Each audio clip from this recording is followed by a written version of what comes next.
नमस्कार, मार्केट का पंचनामा में आप सभी का स्वागत है। मैं हूं सुमित और मंगलवार का दिन जबकि भारतीय बाजारों में आज शुरुआती तेजी थी और नए रिकॉर्ड स्तर भी बनते हुए दिखाई पड़े। 15,900 ये पहली बार पार हुआ और खास तौर से मिड कैप में आज शुरुआती कारोबार तो ठीक ठाक था, लेकिन धीरे धीरे सेकेंड हाफ में थोड़ा सा फिजल आउट हुआ मिड कैप इंडेक्स, लेकिन बाकी मार्केट के अंदर वापस मोमेंटम गैदर होता हुआ दिखाई पड़ा और एक अच्छी तेज़ी के साथ बाजार कामकाज कर रहे थे।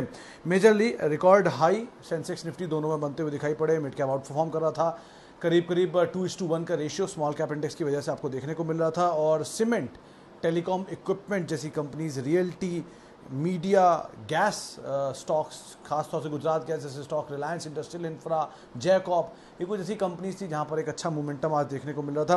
प्रॉफिट बुकिंग फार्मा में और कुछ सेलेक्टिव पीएसयू बैंक्स के अंदर आते हुए दिखाई पड़ी। स्पेशली वो कंपनीज जो कि कंज्यूमर डिस्क्रिशनरी से जुड़े हुए हैं, जैसे कि एशियन पेंट्स हुआ या फिर ब्रिटानिया हुआ, टाटा कंज्यूमर जैसे स्टॉक हुए, यहाँ पर एक ज़ोरदार तेज़ी बनी हुई है और यहाँ पर नए अपने ऑल टाइम हाइज भी हिट होते हुए दिखाई पड़ रहे थे। तो एक अच्छी तेज़ी मार्केट में, और स्पेशली गेनर्स के तौर पे आज banks, ICICI bank, axis bank है शेयरों में तेज़ी थी, एशियन पेंट में तेज़ी थी, एचडीएफसी लाइफ में आज खरीदारी आते हुए दिखाई पड़ी। और गिरने वाले शेयरों में डीवी स्लैब, कोल इंडिया नंबर्स के बाद, ब्रोकरेज हाउसेस की रिपोर्ट्स के बाद, बजाज फिनसर्व, डॉक्टर रेड्डी जैसे शेयर थे जहां पर प्रेशर आता हुआ दिखाई पड़ा। अदानी ग्रुप के कुछ स्टॉक्स के अंदर आज भी pressure, Adani transmission, Adani total दोनों ही नेगेटिव ट्रेजेक्ट्री में कामकाज करते हुए दिखाई पड़े, लेकिन आज गेनर्स के तौर पर रहे महानगर गैस, गुजरात गैस जैसे स्टॉक जहां पर आज एक अच्छा मोमेंटम बनता हुआ दिखाई पड़ा, एक अच्छी तेजी बनते हुए दिखाई पड़ी।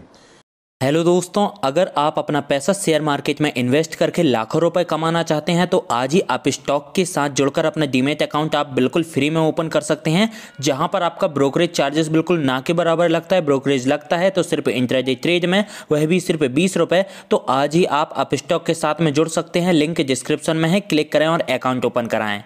चलिए अब कुछ सवाल जवाब को भी शामिल कर लेते हैं और बातचीत कर लेते हैं कुछ दर्शकों के सवालों को लेकर भी। सबसे पहला सवाल रिलायंस को लेकर है।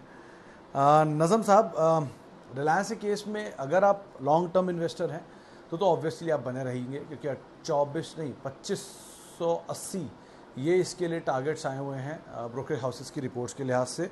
और अगर आप टेक्निकली देख रहे हैं तो भी मानस से हमारी बात हुई थी, उन्होंने कहा था कि 2340 या 50 जो इसका पुराना हाई था उसे एक ब्रीच करने के बाद ये 3200 तक की चाल भी दिखा सकता है। तो दोनों ही पैरामीटर में तो मजबूत है ये शेयर। बाकी एजीएम भी है 24 तारीख को, तो आप उसको भी क्रूशली वॉच करिएगा। अच्छा, प्रेमचंद्र सिंह साहब का सवाल है, CG power, Tata power, NTPC. Power में आपने दो कंपनियां ली हैं, टाटा पावर और एनटीपीसी, दोनों ही बढ़िया हैं। टाटा पावर स्पेस में तो वैसे भी अच्छी कंपनी मानी जा रही है। 130-140 रुपये के टारगेट्स यहाँ पे आ रहे थे शुरुआती कारोबार में। एनटीपीसी थोड़ा स्लो मूवर रहेगा क्योंकि ऑब्वियस ही बात है, सरकारी कंपनी है, इक्विटी साइज़ बड़ा है, तो थोड़ा इम्पैक्ट यहाँ ज़्यादा देखने को मिलेगा। लेकिन अगर आप सीजी पावर को देखना चाह रहे हो तो सीजी पावर के केस में हाँ ये चीज़ ज़रूर है कि नंबर्स अच्छे थे, टर्न अराउंड कंटिन्यू है अभी भी, और 92 का लेवल क्रूशियल है। जैसे ही वो लेवल तोड़ेगा और सस्टेन करेगा उसके ऊपर तो शायद बड़ी तेज़ी आते हुए दिखाई पड़े, तो आप इस चीज़ को ध्यान में रख सकते हैं। अच्छा, आगे बढ़ते हैं। एफडीसी, महेंद्र जी, कल हमारी रचना मैम से बात हुई थी, रचना वैद्य से, और उन्होंने एफडीसी को लेकर राय दी है कि आप बने रह सकते हैं। कल भी उन्होंने कहा था कि एफडीसी के चार्ट बेहतर दिखाई पड़ रहे हैं फार्मास्यूटिकल स्पेस में। सबसे अच्छे चार्ट उन्हें दिख रहे थे डीवीस के। कैश में अगर आप जाना चाहते हो तो टोरेंट के, एफएंडो में और एफडीसी के कैश मार्केट में, ये तीन नाम उन्होंने निफ्टी में उठाए थे। तो आप निफ्टी और मतलब फार्मास्यूटिकल स्पेस में उठाए थे, तो आप एफडीसी में वैसे ही बने रह सकते हैं। मीडियम टर्म मोमेंटम अच्छा है और कंपनी प्रोडक्ट की डिमांड भी ये 2 क्वार्टर्स में बहुत अच्छी रहती है, Q4 Q1 में और Q2 में भी, तो एटलीस्ट आप बने रहें, कोई दिक्कत नहीं है इसमें। अच्छा, शरद मिश्रा साहब पूछ रहे हैं 500 डेली अर्निंग कैसे करें। मिश्रा साहब, 500 डेली अर्निंग का मतलब होता है 22 सेशन के हिसाब से आप करीब 11,000 रुपये महीना कमाना चाहते हैं।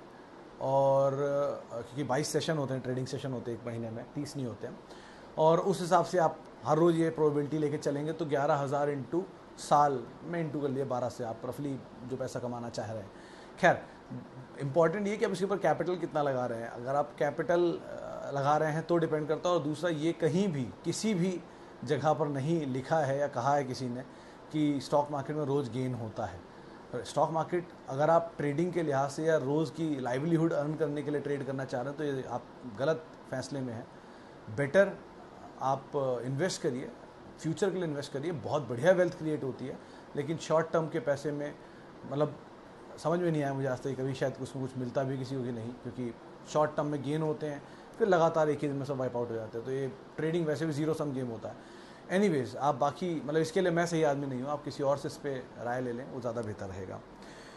अच्छा आगे बढ़ते हैं। और IRCTC लॉन्ग टर्म के लिए सूरज जी कंपनी ठीक है, थोड़ा अनलॉक का फेज़ है, बस में एक ही ओवरहैंग है जो अभी तक नहीं आया है, वो है कि आगे चल के गवर्नमेंट स्टेक बेचती है, अगर स्टेक बेचती है और हायर लेवल पे बेचती है तो शायद इक्विटी फ्लोट बढ़ेगा, ये एक रिस्क रहेगा। ये पहले कोल इंडिया के साथ हो चुका है और आज आप कोल इंडिया का दाम देख रहे हैं, तो लॉन्ग टर्म में ये एक इशू रहेगा। लेकिन हाँ मीडियम टर्म में स्टॉक में प्रॉब्लम नहीं है।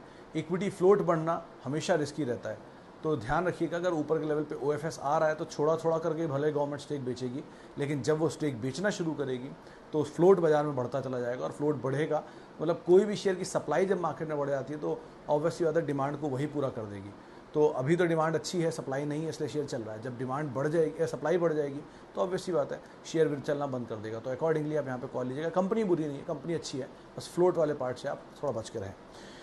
CDSL और PNB बैंक, विपिन जी CDSL कोई दिक्कत नहीं है, बने रहिए, नीचे के लेवल पे आप जरूर खरीदारी करें। PNB केस में 47 ब्रोकरेज हाउसेस के टारगेट्स हैं, लेकिन कुछ पहलू या कुछ टेक्निकल एनालिस्ट ये मानते हैं कि इसमें 60 रुपये तक की चाल भी देखने को मिल सकती है, तो आप दोनों के हिसाब से यहाँ पर कॉल ले सकते हैं। अच्छा Aarti industries, Infosys, Kotak Mahindra bank long term के लिए, विजय सिंह सोलंकी साहब का सवाल है। सर आरती इंडस्ट्रीज केमिकल में अच्छी कंपनी है, बने रह सकते हैं, बड़ी तेज़ी दिखा चुका है, नीचे मिले तो ज़्यादा बेहतर है। इन्फोसिस हाँ कोई दो राय नहीं है, कॉर्पोरेट गवर्नेंस की one of the best companies हैं इंडिया में, और स्ट्रॉन्ग कॉर्पोरेट मैनेजमेंट है, अच्छे नंबर्स हैं, कैश रिच है, डेट फ्री है, सो फार इसमें कोई कंसर्न नहीं है, आप ज़रूर बने रहिए इसके अंदर। और कोटक महिंद्रा बैंक में भी सो फार कोई कंसर्न नहीं है, आप वहाँ पर भी बने रह सकते हैं। तीनों ही कंपनियाँ ठीक हैं, बस आरती इंडस्ट्रीज़ में थोड़ा नीचे की तरफ भाव का ख्याल रखें, बाकी सब ठीक है। जुबलेंट इनग्रेविया, मयंक साहब कंपनी अच्छी है बट बहुत भागा हुआ शेयर है ये, झुंझुनवाला साहब इसके अंदर इन्वेस्टेड है, नंबर भी लास्ट क्वार्टर के आए थे और इनग्रेविया के नंबर थोड़े वीक आए थे, फार्मोवा के नंबर थोड़े बेटर आए थे। खैर इनग्रेविया के नंबर्स के लिहाज से थोड़ा ज़्यादा चला हुआ है, यानी वैल्यू के हिसाब से ज़्यादा चला हुआ शेयर है, थोड़ा नीचे मिल जाए तो ज़्यादा बेटर है, कूल ऑफ होने का समय से चाहिए, क्योंकि वैसे कंपनी जिस ग्रुप से आती है उस ग्रुप के स्टॉक्स की आउट परफॉर्मेंस ज़्यादा रही भी है over a period of time. Jubilant group है, जब ये भारतीय ग्रुप था तब से इस तरह की सिचुएशन है, तो आप बने रह सकते हैं, लेकिन नीचे मिल जाए तो आप फर्दर एवरेज कर लीजिएगा। डिपेंड्स आपका टाइम फ्रेम क्या है उसके ऊपर, बहुत सारी कॉल आप ले सकते हैं। सूरज कुमार साहब टाटा एलेक्सी ज़रूर ले सकते हैं आप, लेकिन अभी नहीं, थोड़ा नीचे मिल जाए, क्योंकि ऐसा नहीं है कि हर क्वार्टर के नंबर अच्छे ही रहेंगे, हर क्वार्टर के नंबर अच्छे आ रहे हैं पिछले 4 क्वार्टर से। अगर एक क्वार्टर के नंबर खराब हो तो बहुत स्टीप रिएक्शन देगा, वो दिन होगा आपके लिए जब आप इसमें एंटर करेंगे। अगर आपको लगता है कि वो शायद नहीं देखने को मिलेगा तो आप ये कर सकते हैं कि पार्शियली यहाँ खरीद लीजिए और वेट कर लीजिए, वो दिन आए फिर आप ले लीजिए। तो ये शेयर अगर आपको 500 रुपये नीचे, 400 रुपये नीचे, 300 रुपये नीचे, 1000 रुपये नीचे, 2000 रुपये नीचे मिल जाए तो बात ही अलग है। 800 रुपये पे पहली बारी, मतलब 300 साढ़े 300 रुपये मैंने शेयर को पहली बार देखा था कभी, वहाँ से 800 रुपये बहुत लंबे टाइम तक रहा, उसके बाद चलना शुरू हुआ, एक क्वार्टर के नंबर इंप्रूव हुए 1400, 1800, 2200 और आज आपके सामने आएगा। आप इसको वैसे भी देख सकते हैं, टाटा कम्युनिकेशन एक और नाम है जिसको आप टाटा ग्रुप में से ऐड कर सकते हैं अगर आप चाहते हैं तो दोनों पोजीशंस ठीक ठाक है, आप देख सकते हैं। मैं जेपी एसोसिएट, तामिर साहब जेपी एसोसिएट को लेकर अब तक कोई पॉजिटिव नंबर तो एटलीस्ट नहीं देखने को मिला, खबरें तो बहुत सारी चलती रहती हैं, नंबर नहीं आया, तो आप बहुत ध्यान से इनके नंबर्स को देखिए, उसके बाद ही कोई कॉल लीजिएगा। आमतौर पे बुल मार्केट में, बाजार की तेज़ी में ऐसी बहुत खबरें आती हैं कि टर्न अराउंड हो रहे हैं इन सेक्टर्स, इन ग्रुप्स, इन स्टॉक्स के अंदर। मिसाल के तौर पे वीडियोकॉन, मिसाल के तौर पे रिलायंस ADAG ग्रुप, मिसाल के तौर पे सुजलॉन, वोडाफोन आइडिया, या फिर DHFL जो कि डीलिस्टी हो गया। तो ऐसे बहुत सारे नाम आते रहते हैं इस तेज़ी में, अलग अलग ग्रुप्स में, अलग अलग ब्रोकरेज हाउसेस व्यूज़ में, मतलब रिपोर्ट्स में नहीं लेकिन ग्रुप्स में। तो बहुत ध्यान से संभल कर आप ट्रेड करिए इस तरह के स्टॉक्स में, और जब तक नंबर्स इंप्रूव ना हो कोई कॉल मत लीजिएगा। कोई रिपोर्ट ब्रोकरेज हाउसेस की नहीं है इसके ऊपर, कोई कवरेज नहीं है, तो इसलिए कुछ भी कहना मुश्किल है। आगे बढ़ते हैं। Tata steel BSL, Shubhankar day साहब, एक बड़ा इंटरेस्टिंग नोट आज आया था JP मॉर्गन का, उन्होंने 1600 रुपये के टारगेट्स दिए टाटा स्टील में, टाटा स्टील BSL में नहीं। टाटा स्टील 1600 होगा तो 15 के रेशियो के हिसाब से 110 के आसपास दाम टाटा स्टील BSL का कहीं होना चाहिए, अगर वो टारगेट अचीव होते हैं तो, और वो लगता है उनको कि अचीव होता है Tata steel, BSL long term के लिए आप होल्ड कर सकते हैं, क्योंकि टाटा स्टील में लोग तेज़ी देख रहे हैं। अगर टाटा स्टील की तेज़ी रहेगी तो बीएसएल में भी तेज़ी आएगी, क्योंकि मर्ज होना दोनों को आगे चल के। और अगर तेज़ी नहीं आती है तो आपके पास टाटा स्टील के शेयर आ जाएंगे, टाटा स्टील बीएसएल से मर्ज होने के बाद। वो भी अच्छी कंपनी है, कोई दिक्कत नहीं। तो इन टोटल आप बने रह सकते हैं, समय देंगे तो आपको पैसा बन जाएगा। सीमेंट एज अ सेक्टर, प्रीतम मुखर्जी साहब, सीमेंट एज अ सेक्टर बहुत ही अच्छा सेक्टर है, कोई दिक्कत नहीं है, क्योंकि मानसून शुरू हो चुका है बम्बई जैसे एरियाज़ में, और साउथवर्ड मानसून बढ़ रहा है, नॉर्थवर्ड भी आने वाला है 1-2 दिन में। तो मानसून में सीमेंट की डिमांड टूटती है, ये आप भी जानते होंगे, क्योंकि घरों की कंस्ट्रक्शन कम हो जाती है, और उस समय कंस्ट्रक्शन अगर होती भी है तो सीमेंट का इस्तेमाल इतना नहीं हो पा रहा होता है, इंफ्रास्ट्रक्चर प्रोजेक्ट भी ऑन होल्ड हो जाते हैं, तो इस चक्कर में रुकती है। लेकिन बारिश ख़त्म होते ही इस देश की टेंडेंसी के हिसाब से दोबारा सीमेंट की डिमांड बढ़ जाती है, दोबारा कंस्ट्रक्शन और तेज़ी से होता है। और दूसरा, अब दिवाली आती है, त्यौहार आते हैं, तो लोग वापस wall putty and all, white cement and all का कामकाज कराते हैं, तो सीमेंट की डिमांड वापस अच्छी होती है। तो अभी तो ये सबड्यूड रहेगा, बट गोइंग फॉरवर्ड जुलाई अगस्त ऑनवर्ड्स पिकअप आ जाएगा वापस। तो एक क्वार्टर के नंबर ढीले, लेकिन बाकी फिर ठीक सिचुएशन। अच्छा, इसमें सबसे अच्छा क्या है, दो सबसे बड़ी कंपनी अल्ट्राटेक है, ऑब्वियसली बात है capacity wise. Second ACC Ambuja आते हैं, बिरला कॉर्प थर्ड है, बाकी जेके सीमेंट, जेके लक्ष्मी सीमेंट है। आपको छोटी कंपनी में ओरिएंट सीमेंट के बारे में बात की, कंपनी ठीक है, लेकिन ओरिएंट से बेटर श्री दिग्विजय सीमेंट है, आप उसको देख सकते हैं इसी भाव की रेंज में, क्योंकि उनके नंबर्स काफ़ी अच्छे आए थे 2-3 क्वार्टर से, तो उस लिहाज से आप इसको देखिएगा। ब्रोकर हाउसेस का व्यू भी ठीक ठाक था इसके ऊपर, 100 रुपये के ऊपर के टारगेट्स आ रहे थे। लार्ज में आप जेके सीमेंट को देखिए, बहुत स्टीम बाकी है, बहुत वैल्यू बाकी है, और बड़ी वैल्यू अनलॉकिंग यहाँ पर हो भी सकती है, तो आप उसको देख सकते हैं। बिरला कॉर्प देख सकते हैं, 2-3 कंपनियाँ बहुत अच्छी हैं, इनको आप ट्रैक कर सकते हैं। अच्छा, मुथूट फाइनेंस में बाइंग लेवल, टाटा अरे सर बहुत लंबी लिस्ट है। नितिन जी ने पूछा है मुथूट फाइनेंस, आईसीआईसीआई, सन फार्मा, टाटा कंज्यूमर, एचयूएल, इन सब में बाइंग लेवल क्या है? सर सबका सिंपल रूल होता है, आपकी खरीदारी, अगर मान लीजिए आप 10,000 रुपये डालना चाहते हैं और आपके पास 10 शेयर है या 5 शेयर है, तो 2-2 हज़ार रुपये आप सब में लगाएंगे। वो 2-2 हज़ार रुपये आपने लगा दिए, उसके बाद वो शेयर नीचे आ गए, वहाँ से 5% का करेक्शन मिलना शुरू हुआ, अच्छी कंपनी है, आप एक्यूमुलेट करना शुरू कर दीजिए और वेट करिए, क्योंकि आपके पास 5 हैं तो एट अ टाइम सारे तो नीचे आएंगे नहीं। जो नीचे आए उनको आप एक्यूमुलेट करिए, जो ऊपर आए उनको छोड़ दीजिए। वो कभी नीचे आए उनको एक्यूमुलेट करिए, ये ऊपर जाए इनको छोड़ दीजिए। ऐसे करके आप एक्यूमुलेट करते रहिए शेयरों को। Quality company over a period of time बहुत रिटर्न देती है, और आपने हिस्ट्री में उठा के देख लीजिए। मिसाल के तौर पर जुबिलेंट फूड आज 3200 का शेयर है, 300 रुपये का शेयर 2010 में होता था।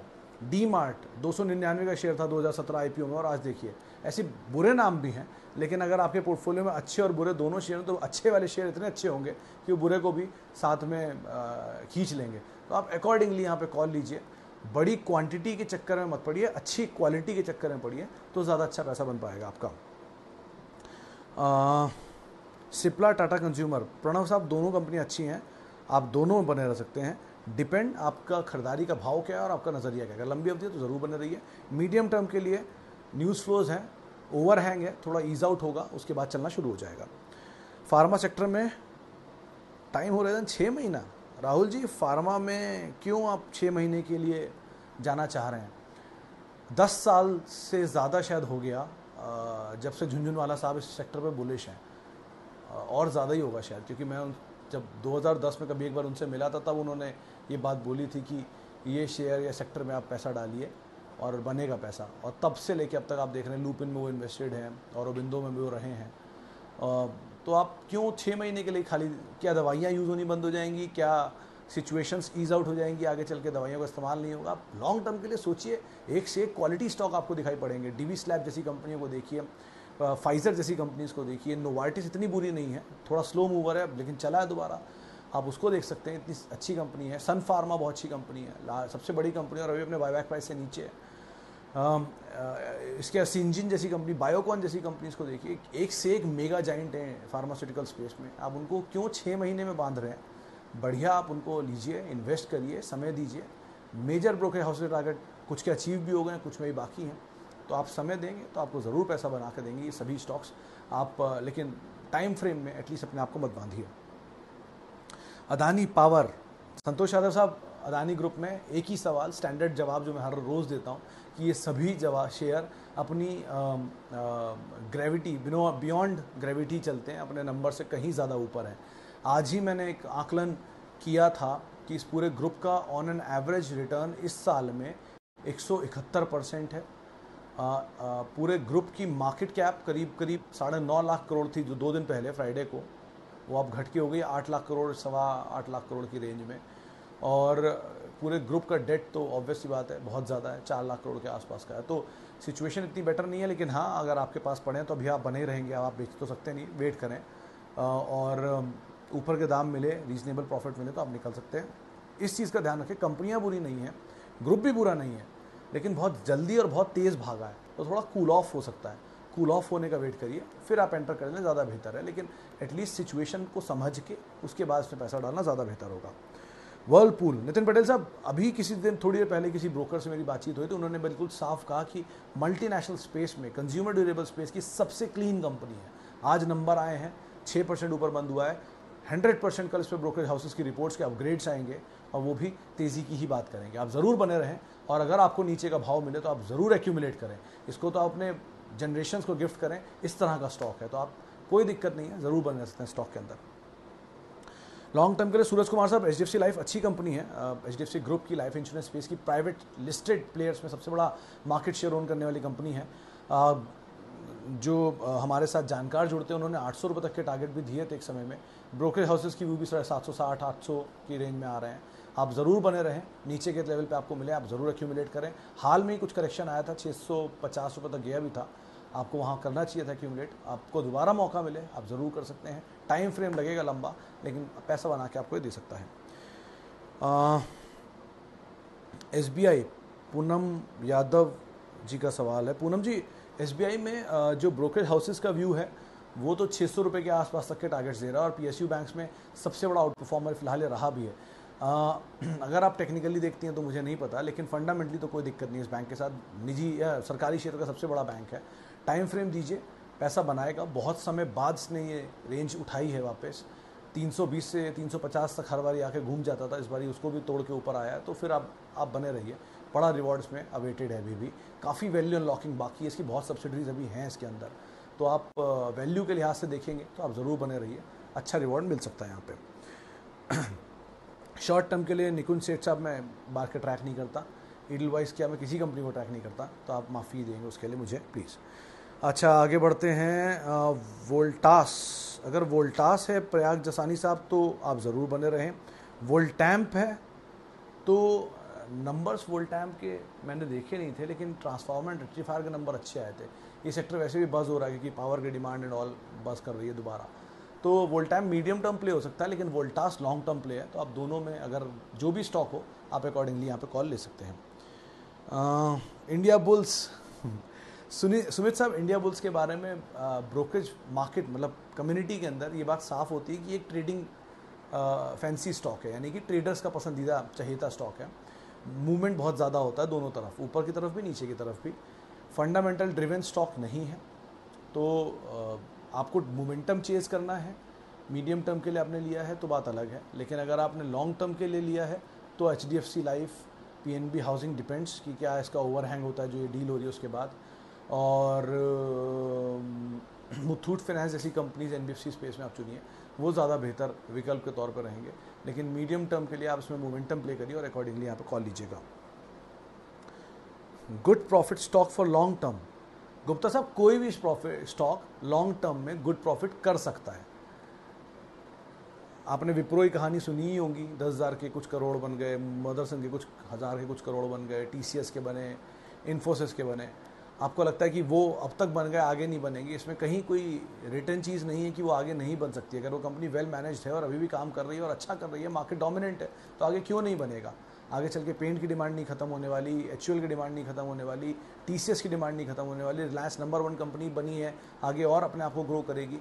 तो लाइक वाइज वो कंपनीज में क्या बुराई है, आप उनमें पैसा डालिए, लॉन्ग टर्म के लिए उन्हें खरीदते रहिए, डिविडेंड पाइए, ओरेकल जैसी कंपनीज में डिविडेंड पाइए, या फिर आप TCS जैसी वेल्थ क्रिएटर के साथ बने रहिए। इस तरह की बहुत कंपनीज हैं जिनमें आप बने रह सकते हैं, और कई अच्छी कंपनीज हैं जिनको आप इस टाइम पर भी ले सकते हैं, जिनमें बहुत वैल्यू है अभी बाकी निकलने के लिए। तो ऐसी कंपनीज को आप पकड़िए और आराम से बैठिए, आप समय दीजिए। छोटे मोटे मूवमेंट 2, 5, 10, 15% के करेक्शन से घबराएं नहीं और बढ़िया अपने भरोसे पे बिलीव करें और बने रहें। अच्छी कंपनियाँ बनती हैं, अच्छे पैसा बना के देता है बाजार, लेकिन कोई छोटी कंपनी के चक्कर में मत पड़ें, अच्छे बिजनेस के चक्कर में पड़ें, वहाँ पर पैसा डालें, वो ज़्यादा बेहतर रहेगा। अच्छा, अवंती फीड पे सिंह साहब एक बीच में खबर आई थी कि कुछ फीड्स को लेकर प्राइसेस वाइसेस की भी खबर थी और कुछ इनफैक्ट नहीं, वेंकीज़ के लिए खबर थी रादर कि इनके जो प्रोडक्ट्स हैं उनको बैन किया गया था कुछ मार्केट्स में, लेकिन अवंती के लिए नहीं था। खैर, अवंती कंपनी अच्छी है, फीड के ऊपर कामकाज करती है और ये थाईलैंड की एक फंड का शायद बड़ा इन्वेस्ट भी है इसके अंदर, 24 से 25% के आसपास का स्टेक भी है। वैसे कंपनी बुरी नहीं है, लेकिन मोमेंटम प्ले है। वेंकीज चलता है तो एसकेएम चलता है, एसकेएम चलता है तो बाकी पोल्ट्री और हैचरी कंपनीज भी शुरू हो जाती हैं, तो मोमेंटम प्ले है। ठीक कंपनी है मीडियम टर्म के लिए। लॉन्ग टर्म के लिए इसे आप थोड़ा अवॉइड करके चलिएगा। लॉन्ग टर्म के लिए सेक्टर में बहुत सारी चीज़ें ऊपर नीचे होती रहती हैं, अकॉर्डिंगली वहाँ पर आप कॉल ले सकते हैं।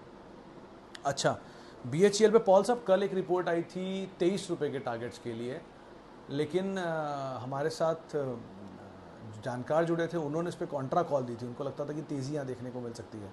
तो आप दोनों तरह का व्यू देखिए, आपका नज़रिया कितना उस पर डिपेंड करता है, लेकिन ध्यान से, क्योंकि नंबर बहुत वीक थे इस क्वार्टर के और FY22 के लिए बहुत अच्छे नंबर्स की बातचीत हो भी नहीं रही है, तो थोड़ा ये नंबर्स का ओवरहैंग खत्म हो जाए, उसके बाद आप इसमें कॉल लें, ज़्यादा बेहतर रहेगा। बाटा के लिए त्रिपाठी साहब ज़रूर आप बने रहिए। थोड़ा प्रेशर इस समय अभी इसलिए है क्योंकि स्कूल्स बंद हैं, ऑफिस बंद हैं, तो प्रोडक्ट की डिमांड तो ऑब्वियसली बात कम ही होगी। दोबारा अब लॉकडाउन खुला है, चीज़ें बेटर होंगी। आप ऐसे समझिए कि लास्ट क्वार्टर तक जो Q4 गया उसमें इनके कुल बिजनेस का 80 से 85% हिस्सा खुल पाया था, जबकि पूरा एक साल हो गया था। अब दोबारा खुला है, टाइम लेगा, लेकिन कंपनी में कोई दो राय नहीं है, मार्केट डोमिनेंट प्लेयर है, मल्टीनेशनल कंपनी है, आप ज़रूर बने रहिए, लेकिन सिचुएशंस को देखकर ही यहाँ पर कॉल लीजिएगा। वैसे कंपनी अच्छी है। चलिए, आखिरी एक सवाल और ले लेते हैं। मार्क्संस फार्मा मीडियम टर्म के लिए। सर, मार्क्संस फार्मा में वैसे तो नंबर सपोर्टिव नहीं है, एक टाइम पे तो ये पेनी स्टॉक की कैटेगरी में भी गिना जाता था, लेकिन अभी सिचुएशन पलटी है और चीज़ें बेटर हो रही हैं। अगर आप जानते हो इस कंपनी की हिस्ट्री के बारे में, तो ये 2 ब्रदर थे, ग्लेन एंड मार्क, ग्लेन सल्दाना जिन्होंने ग्लेनमार्क बना ली और मार्क सल्दाना जिन्होंने मार्क्संस फार्मा बना ली।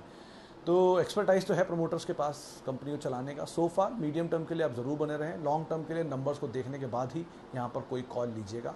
मीडियम टर्म के लिए ज़रूर आप बने रह सकते हैं यहाँ पर। चलिए, फिलहाल अब इतने ही सवालों को मैं शामिल कर पाऊँगा।